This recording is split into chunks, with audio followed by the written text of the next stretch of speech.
ঘাটার master plan তো বহু বছর থেকে আমরা শুনছি, সিপিএম এর আমল থেকে। হয়নি কেন? মমতা ব্যানার্জি 14 বছর পার করে দিয়ে এখন বাজেটে টাকা দিচ্ছে। তবু সিরিয়াসলি করুন, কাজ শুরু করুন। ওখানকার মানুষ বহুদিন স্বপ্ন দেখছে, বারবার ওনার পার্টির এমএলএ এমপি জিতাচ্ছে। মানুষ সন্তুষ্ট নয় বলে গত বিধানসভায় আমাদের এমএলএ কে জিতিয়েছে ওখানে লোকেরা। তারপরে এখন কান খাড়া হয়ে গেছে। যা করছেন, যদি করতে চান সত্যি সত্যি করুন। কেন্দ্র সরকার সহযোগ করতেছে, সেটাও নেননি।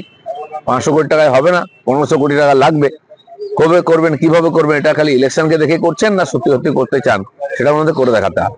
বিজেপি মমতা ব্যানার্জি বলছে বিজেপি প্রচুর নাম ঢোকাচ্ছে নির্বাচন। ওনারও তো ওনাদের সরকার আছে, ওনাদের কর্মচারী আছে। বিজেপি নাম ঢোকায় কেটে দিন। আমরা বলতে চাই ওনারা বাংলাদেশের নাম ঢুকিয়েছেন, ভোটার লিস্টে নাম ঢুকাচ্ছেন, এখান থেকে আধার কার্ড করে দিচ্ছেন, সারা দেশে গিয়ে বোম পাঠাচ্ছে। এবং 62 লক্ষ রেশন কার্ড পশ্চিমবাংলায় ক্যান্সেল করেছে। কারা তারা? তা কে ঢুকে, কে তাদেরকে রেশন কার্ড দিয়েছে? এখানকার সরকার দিয়েছে বাংলাদেশিদেরকে।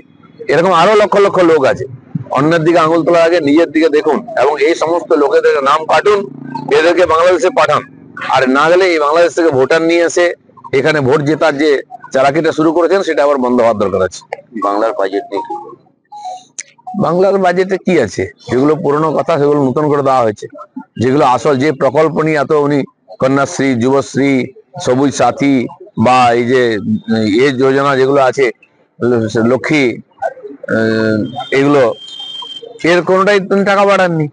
তো ভোট এলে মনে পড়ে, ভোট শেষ হলে আবার সব চুপচাপ হয়ে যায়। আবার হয়তো আগামী বছর বাজেটে আবার এইগুলোতে টাকা বাড়িয়ে ভোট নেওয়ার চেষ্টা হবে। সত্যি সত্যি উন্নয়ন কি হয়েছে? কটা ইন্ডাস্ট্রি হয়েছে?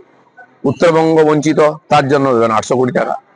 ইন্ডাস্ট্রির দরকার বলছেন 1400 কোটি টাকা, অথচ মাদ্রাসা শেখার জন্য 5600 কোটি টাকা দিয়েছেন। তারপর কি বাংলাদেশ বানাতে চাইছেন এখানে? উনি কি মাওবাদী টেরোরিস্ট তৈরি করতে চাইছেন এখানে? নাকি সরকারি স্কুল তুলে দিয়ে কেবল এখানে আর মাদ্রাসা শিক্ষা হবে? সেটা পরিষ্কার করুন। আমাদের ভিডিও ভালো লাগলে লাইক এবং শেয়ার করুন। কমেন্ট সেকশনে গিয়ে জানান আপনাদের মতামত। আরও ভিডিও পেতে আমাদের চ্যানেল সাবস্ক্রাইব করুন এবং প্রতি মুহূর্তে খবরের আপডেট পেতে প্রেস করুন বেল আইকন।